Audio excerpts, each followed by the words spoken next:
안녕하세요. 하이투자증권에서 경제를 맡고 있는 박사입니다. 최근 금융시장 자체가 다시 좀 안개 속으로 좀 들어가는 분위기인 것 같습니다. 연초 저희가 1분기 중에 여러 가지 이제 경기 또는 이제 금융시장에 조금 상승 모멘텀이 집중돼 있다라는 이제 말씀을 좀 드렸었고요. 어느 정도는 이제 흐름이 좀 맞아오다가 2월 들면서 다시 이제 물가에 대한 우려, 이러한 것들이 커진 것이 미 연준의 금리 인상 사이클에 좀 불안감을 다시 자극한 것 같습니다. 이에 따라서 좀 연초에 생각했던 저희의 어떤 그림, 이러한 것들이 다소 좀 변화된 것들 자체가 최근 금융시장 흐름에 좀 반영이 되고 있는 것 같고요. 결론적으로 말씀드려서 연초에 저희가 말씀드린 내용, 다시 뒤에도 설명을 드리겠지만 다소의 변화는 있다 하더라도 전체적인 큰 틀 자체는 크게 변화가 없지 않을까라는 쪽에 좀 저희 전망을 말씀드리면서 저희 구체적인 설명을 좀 드리도록 하겠습니다.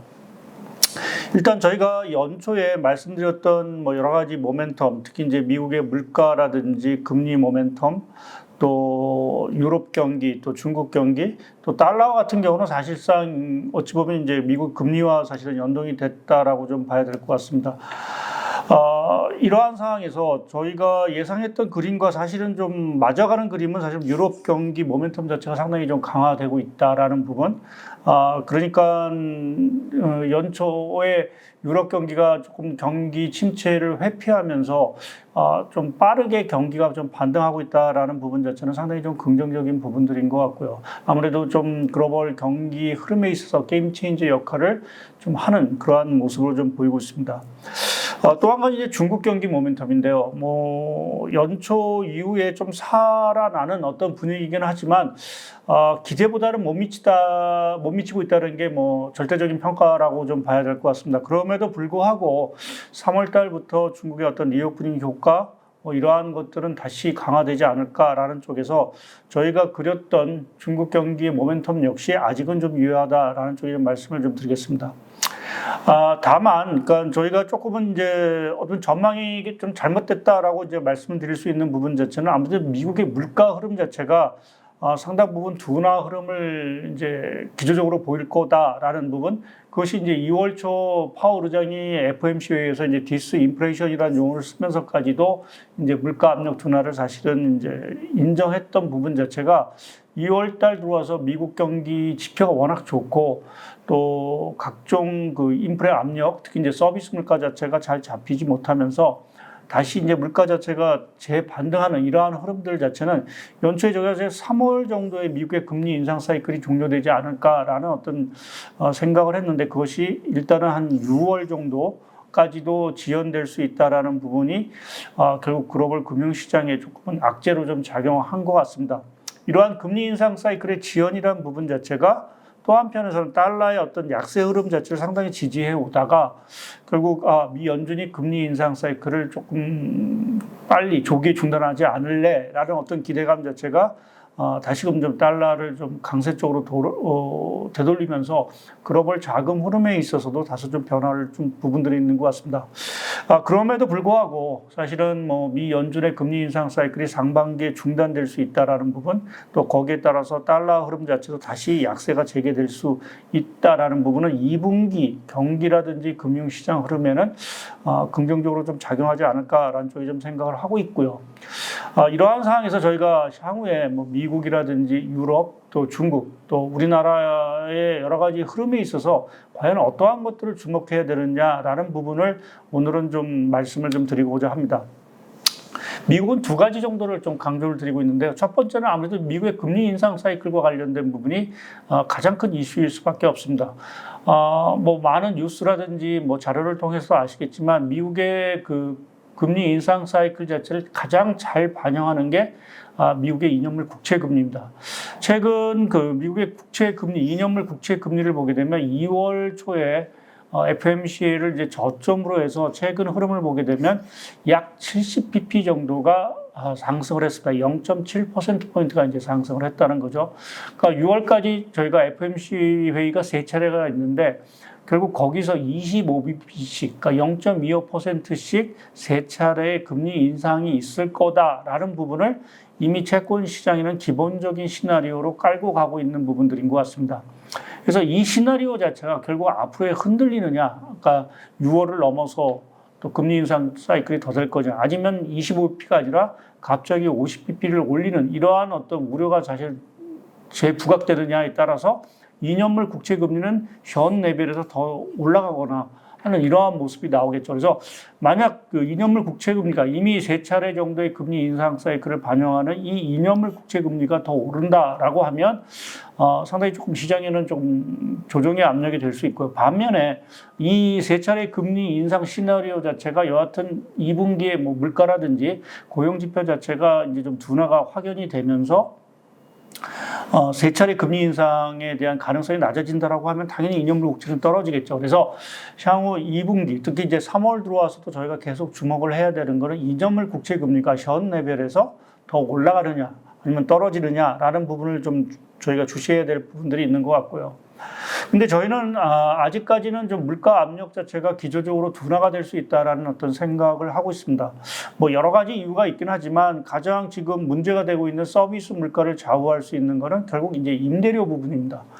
근데 지금 최근에 아직 이 소비자 물가 흐름하고는 좀 다른 실제 이제 임대료, 시중에서 거래되는 임대료 상승률을 보게 되면 최근에 이제 감소세, 전월 대비 기준으로 보면은 4개월 연속 이제 감소세로 이제 전환이 된 상황들입니다. 그래서 이 흐름 자체가 언제 미국 서비스 물가에 반영이 되느냐라는 부분이 이제 남은 관건이라고 할 수 있을 것 같습니다. 저희는 늦어도 2분기에는 결국 이 시중에 임대료 상승 하락분 자체가 이제 서비스 물가에 반영이 될 거로 좀 보고 있기 때문에 그렇게 보면 지금 물가에 대한 우려가 상당히 커졌지만 다시 파월 의장이 얘기하고 있는 디스인플레이션이라는 부분 자체가 결국은 현실화될 거다라는 부분, 그것이 미 연준의 금리 인상 사이클을 최대 6월까지 보더라도 그때 중단을 시키는 어떤 그런 결정적인 역할을 할 거다라는 어떤 생각을 여전히 좀 갖고 있는 상황들입니다. 그래서 이러한 미국의 금리 인상 사이클과 관련돼서는 향후에 여전히 물가를 봐야 되긴 하겠지만 그 가능성 자체는 추가적으로 더 올라가기보다는 사실은 둔화 쪽으로 좀 보는 게 여전히 좀 맞다라는 좀 판단을 하고 있고요. 한편 그 물가와 더불어서 사실은 지난해 말 연초까지만 하더라도 미국 경기가 빨리 침체가고 뭔가 급격한 경기 침체를 갈 것처럼 이제 시장의 분위기가 확산이 됐는데 최근의 분위기 자체는 로랜딩, 그러니까 경기가 침체가 되지 않고 거의 저공비행 쪽으로 계속 경기 확장세를 유지할 수도 있다라는 이제 얘기가 나올 정도로 미국 경기가 상당히 양호한 모습을 좀 보이고 있습니다. 그럼 왜 미국 경기가 이렇게 양호한 모습을 유지하고 있느냐라는 부분을 보게 되면 미국 내 여러 가지 조금 긍정적인 요소들이 상당히 좀 많았습니다. 미국의 어떤 공격적인 금리 인상에도 불구하고 미국 제조업 경기 자체가 상당히 좀 생각보다 강했는데 그 강한 이유 자체는 저희가 자료에서도 말씀드렸지만 우크라이나 전쟁 이후 아무래도 미국이 이제 무기를 많이 지원을 하다 보니까 소위 방산, 국방 쪽에서의 어떤 그 생산 활동이 상당히 좋았고요. 또 바이든 행정부가 들어오면서 여러 가지 이제 정책을 이제 피고 있습니다. 대표적으로 이제 바이 아메리카라고 해서 미국 내에 생산되는 어떤 원자재라든지 이러한 것들을 사는 어떠한 이러한 정책들, 그것이 이제 IRA법이라든지 반도체 과학법 이러한 것들로 사실은 좀 투영이 되고 있는 부분들인데요. 그 효과 자체가 여하튼 미국 제조업 경기에 상당히 긍정적인 영향을 미치고 또 바이든 대통령이 이제 인프라 투자를 상당히 좀 강조했는데 그것도 이제 재정 지출을 통해서 상당 부분 집행이 되고 있는 것들이 결국 미국 경기, 특히 이제 제조업 경기를 좀 지지하고 있는 부분들인 것 같고요. 거기에 저희가 이제 항상 강조했던 기술 혁신과 관련된 이제 무형 경제, 소위 이제 디지털 경제가 되겠죠. 최근에 챗 GPT라고 로 대변되는 이러한 새로운 산업들 자체가 미국을 중심으로 이제 성장이 되고 있다라는 부분도 과거와는 다른 어떤 미국 경기의 어떤 건전성을 상당히 담보해주는 어떤 시그널인 것 같고요. 거기에 최근 미국 물가 압력에도 사실 직접적인 영향을 미치고 있긴 하지만 서비스 지출 자체가 워낙 좋습니다.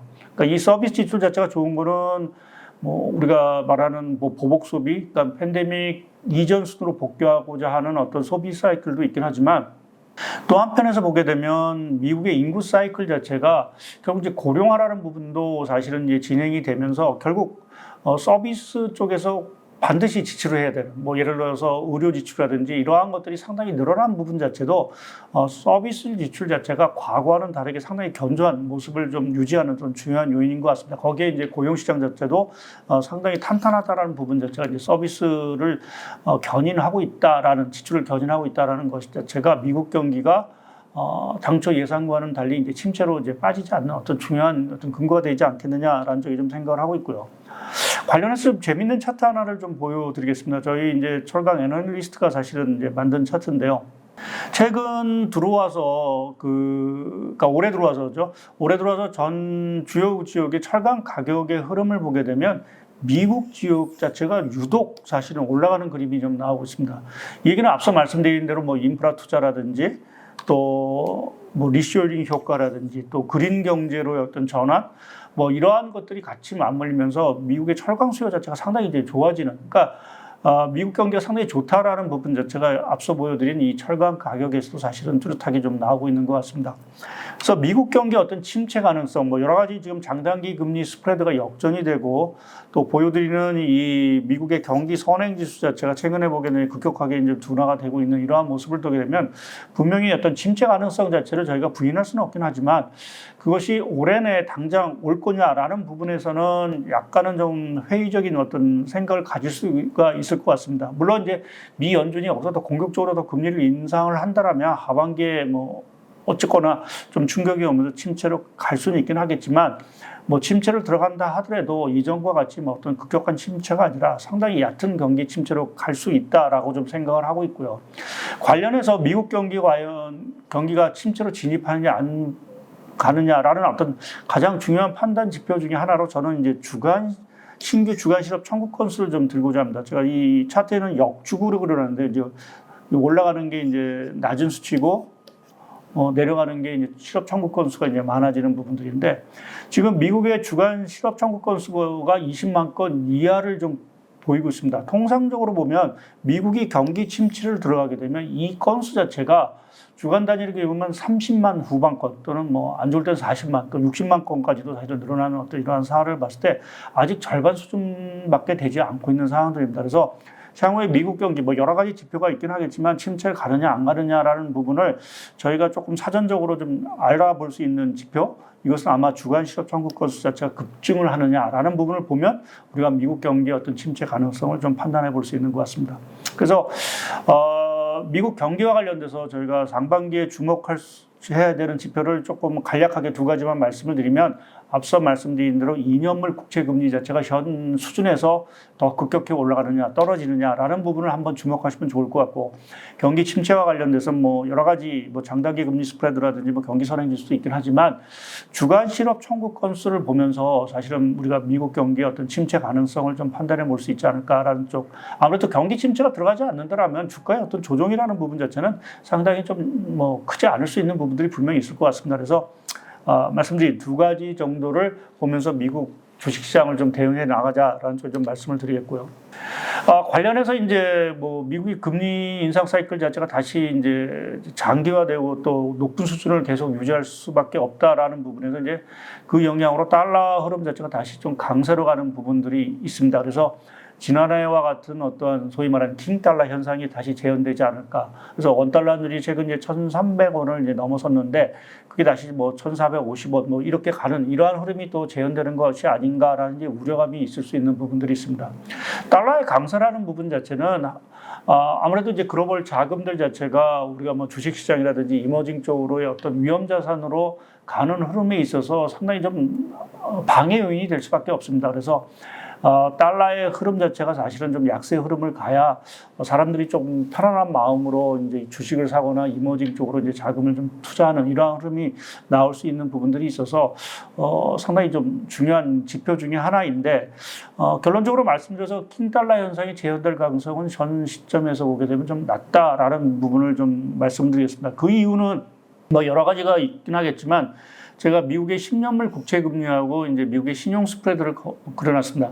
지난해 같은 경우는 미국의 금리가 계속 10년물이든지 뭐 2년물이든지 계속 오르면서 미국의 신용 리스크, 그러니까 뭔가 기업이 망하든 부채 리스크가 커지든 이러한 리스크가 같이 이제 동반돼서 커졌기 때문에 아무래도 자금이 그때는 이제 안전자산, 뭐 미국채를 간다든지, 뭐 달러를 간다든지, 뭐 급으로 간다든지, 뭐 이러한 현상 자체가 상당히 이제 두드러지게 나왔던 부분이 이제 작년 현상인데, 최근에는 미국 국채 금리가 다시 지난해 수준, 그러니까 정고점 수준까지 올라갔음에도 불구하고 신용 스프레드 자체의 상승폭 자체는 상당히 좀 제한적인 부분들이 있습니다.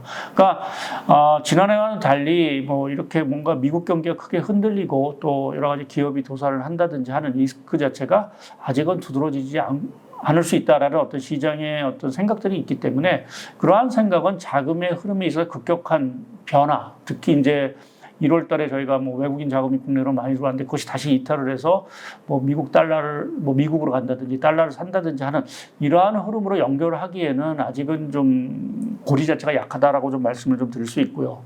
또 하나 이제 달러 약세 흐름을 이제 2분기에 저희가 재현될 수 있다라고 좀 보는 부분 자체는 아무래도 미 연준의 금리 인상 사이클, 뭐 저희 예상이 맞을지 틀릴지는 모르긴 하겠지만, 뭐 5월이 됐든 6월이 됐든 종료에 대한 가능성 자체가 상당히 커진다라고 하면 그것도 하나의 어떤 달러의 약세 요인이 될 수 있고, 또 2분기에 저희가 좀 달러의 약세를 더 촉발시킬 수 있는 부분은 일본의 그 정책 변화를 좀 기대를 하고 있습니다. 최근에 이제 우에다 신임 총재가 이제 지명이 됐고요. BOJ, 그러니까 일본은행 총재로 지명이 됐고 4월 초에 이제 취임을 하게 됩니다. 뭐 청문회에서는 아직 초완화적인 통화 정책에 대한 어떤 걸 계속 당분간은 끌고 가겠다라고 얘기를 했지만, 지금 일본 은행의 그 1월달 그 월간 그 국채 매입을 보게 되면 월간 기준으로 사상 최고치를 이제 기록을 하고 있습니다.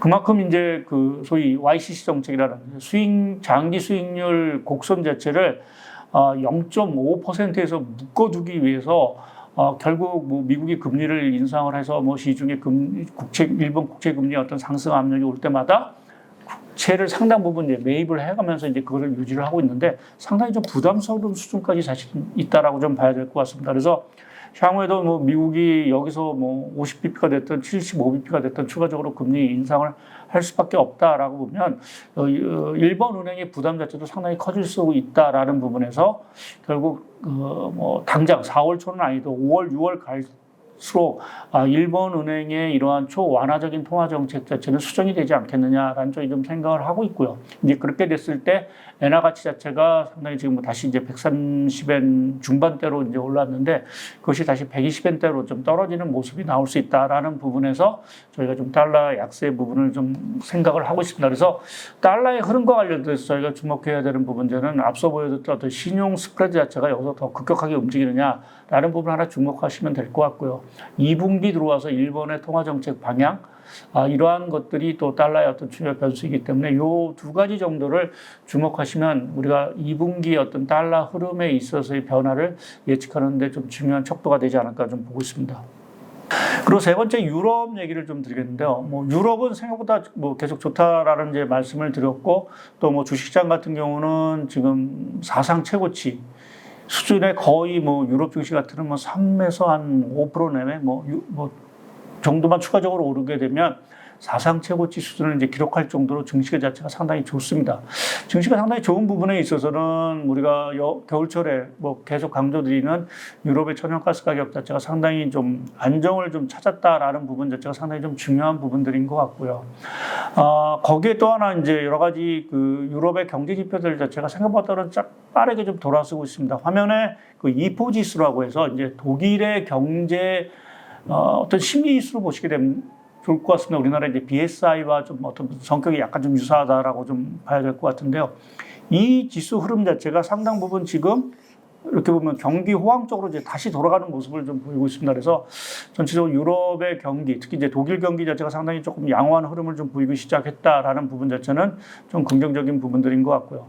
향후에 유럽 경기가 추가적으로 더 좋아지느냐라는 부분을 볼 때 중요한 지표가 뭐겠느냐라고 좀 생각해보면 저는 이제 유로의 무역 수지를 좀 생각을 하고 있습니다. 지금 최근에 우리나라도 마찬가지지만 에너지 가격 자체가 워낙 올라가면서 이게 적자 쪽으로 돌아섰는데 최근에 보면 개선이 되고 있습니다. 그래서 향후에 이제 에너지 가격이 하락을 하고 이게 유럽 무역 수지가 다시 이제 흑자로 돌아선다라는 거는 유럽의 경기 펀더멘탈이 그만큼 좋아진다는 소리이기 때문에 그러한 측면에서 보면은 좀 유럽의 무역 수지 흐름 자체를 조금 저희가 주목해 보신다면 유럽의 어떤 경기 흐름 이것을 판단하는 데 좀 중요한 지표로 역할을 할 것 같고요. 여하튼 지금의 흐름 자체는 상당히 고무적이다라는 쪽에 좀 말씀을 드리겠습니다. 그다음 이제 가장 관심이 어떤 있고 또 우리가 관심을 가져야 되는 게 아무래도 중국의 리오프닝 효과라고 좀 생각을 하고 있습니다. 근데 생각만큼 리오프닝 효과가 아직은 저희 손에 잡히지는 않는 것 같고요. 뭐 여러 가지 그러한 어떤 부정적인 지표가 있지만 최근에 나온 지표 중에서 가장 조금 그 리오프닝 효과에 대한 실망감을 주는 게 아마 홍콩의 수출이 아닐까라는 쪽이 좀 생각을 하고 있습니다. 1월 달 중국 수출이 전년 동월비 한 37% 정도 이제 감소를 했습니다. 감소폭 기준으로 보면 70년대 최대폭이라고 합니다. 그러니까 상당히 안 좋은 상황들이죠. 아무래도 홍콩이 리오프닝을 중국보다 이제 먼저 했기 때문에 어떻게 보면 홍콩 쪽에서 뭔가 조금 긍정적인 시그널가 나오지 않을까라는 좀 생각을 했는데 오히려 상황은 더 안 좋아지는 부분들인 것 같습니다. 물론 1월 달이 춘제도 있고 했기 때문에 아직은 저희가 실망하기 이른 부분들이 있긴 하지만 조금은 기대보다는 못 미치다라는 게 이제 중국 수출에서 사실은 좀 나타났고요. 또 한 가지 뭐 리오프닝하고도 상관이 있긴 하지만 또 한 가지는 이제 미중 갈등 문제도 사실은 중국의 어떤 그 기대감 자체를 약화시키는 요인으로 좀 보고 있습니다. 대표적으로 중국의 지금 빅테크와 관련된 주가, 뭐 중국의 전체 주가도 마찬가지긴 하지만 2월 초부터 다시 좀 반등하는 흐름이 이제 분명히 꺾이는 흐름이 좀 보이고 있습니다. 이게 뭐 연준의 어떤 정책적인 어떤 불확실성이 커진 부분도 있긴 하지만 또 하나 이제 기억하시겠지만 2월 초에 그 중국의 정찰 풍선이 이제 미국에 이제 떠다니면서 미중 갈등 문제가 다시 이제 불거졌고요.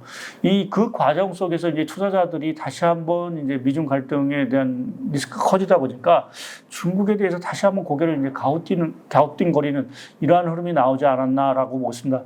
1월까지만 해도 본격적으로 들어가던 이제 외국인 그 주식 자금들 자체가 2월 달에 정체를 보인 부분에 있어서는 리오프닝 효과가 기대보다 못 미치다라는 부분도 있지만 말씀드린 대로 이러한 미중 갈등 문제가 2월 초에 다시 불거진 부분도 분명히 있는 것 같습니다. 이러한 상황에서 과연 그러면 우리가 리오프닝 효과를 기대할 수 있을까라는 이제 퀘스천이 있는데 결론적으로 말씀드려서 아직은 그 가능성은 있다라는 쪽에 좀 생각을 하고 있습니다. 그 이유는 뭐 가장 중요한 게 중국의 어떤 소비, 특히 이제 중국이 올해는 이제 내수라는 부분 자체가 상당히 조금 큰 폭으로 반등할 거로 좀 기대를 하고 있는데요. 그 중요한 이유가 뭐 우리나라도 경험을 했지만 이제 팬데믹 과정에 눌려있던 수요 자체가 이제 위드 코로나로 보여서 폭발적으로 늘어났듯이 중국도 한 2, 3년 동안 소비 자체가 과소 소비에 있었습니다. 그래서 이것이 한 번은 폭발할 시점이 분명히 있을 거다. 그게 당초는 좀 2월에 뭐 조금 나왔으면 기대를 했었는데 그것은 조금 기대가 좀 앞선 것 같고요. 결국 3월, 4월 정도 가면 분명히 소비에 대한 어떤 폭발적인 어떤 보복 소비가 나올 수 있다라는 부분은 결국 중국의 리오프닝 효과를 분명히 저희가 좀 기대할 수 있는 부분들이 있을 것 같고요. 다행스럽게 2월 들어와서 지금 뭐 이동량이라든지 물동량이라든지 뭐 또 지하철 이용객 수라든지 이러한 것들이 전반적으로 좀 좋아지고 있습니다. 그래서 실제로 일간 경제활동 지수 자체가 2월 초 이후 사실 급반등하고 있다라는 부분 자체는 중국 경기가 뭐 여하튼 살아나고 있다라는 부분을 좀 분명히 좀 보여주는 것 같고요.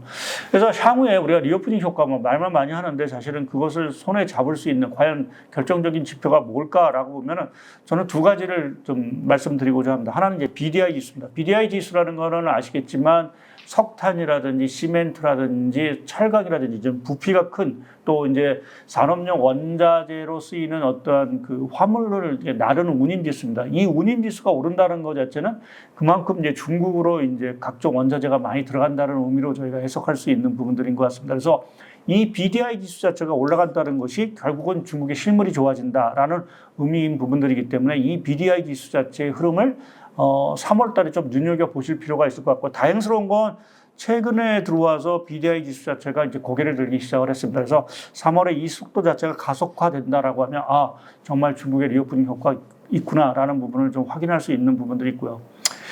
또 한 가지는 이제 한국의 그 홍콩 수출 자체가 좋아지느냐라는 부분도 중요할 것 같습니다. 앞서도 이제 홍콩 수출 자체가 상당히 안 좋다라는 이제 말씀을 드렸는데 뭐 안 좋은 이유는 이제 중국으로 나간 수출도 안 좋고 해서 이제 홍콩 수출 자체가 안 좋았는데 결국 이제 리오프닝이 돼서 중국이 좋아진다는 거는 중국도 이제 홍콩에 나가는 이제 수출이 좋아질 거고 그렇게 보면 이제 우리나라 어떤 여러 가지 원부자재라는 중간재를 사가게 되겠죠. 그래서 뭐 우리나라의 어떤 중국 수출도 좋아지는 것도 중요한 시그널이긴 하지만 우선적으로는 이 홍콩 수출 자체가 반등을 하게 되면 정말 리오프닝 효과가 있다라는 부분을 좀 확인할 수 있는 것 같습니다. 그래서 3월 달에 뭐 BDI 지수와 우리나라의 그 대홍콩 수출 자체가 개선이 되는 흐름이 나오냐라는 부분 자체는 중국의 리오프닝 효과와 관련돼서 중요한 척도 역할을 할 거다라는 좀 이런 말씀을 드리겠습니다.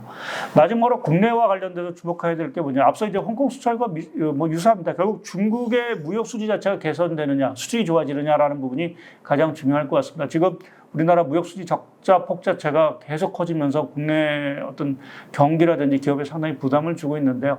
뭐 개선은 될 것 같습니다. 아무래도 이제 겨울철이 지나면서 에너지 가격도 떨어졌고 수요도 둔화됐기 때문에 당연히 에너지 쪽에서 오는 무역 수지 적자 규모는 줄어들겠죠. 뭐 그거는 이제 계절적인 부분들이고 실제 좋아지느냐라는 부분 자체는 아무래도 지금 적자로 돌아선 대중국 무역 수지 흐름 자체가 흑자로 전환되느냐라는 부분 자체는 우리나라 뭐 반도체 수출이라든지 여타 제반 수출의 상당 부분 큰 결국 호재일 수 있는 어떤 시그널이기 때문에 저는 이제 중국의 어떤 우리나라의 대중국 무역 수지 어떤 적자 개선 흐름이 결국 2분기에 가시화되느냐라는 부분이 상당히 좀 중요할 거예요. 뭐 관련해서 우리나라 제조 BSI 이게 보면 우리나라 주가와 거의 비슷하게 흐름을 유지하고 있습니다. 그래서 결국 중국에 대한 수출 뭐 이런 것들이 좋아지면 이 BSI가 당연히 좋아지겠죠.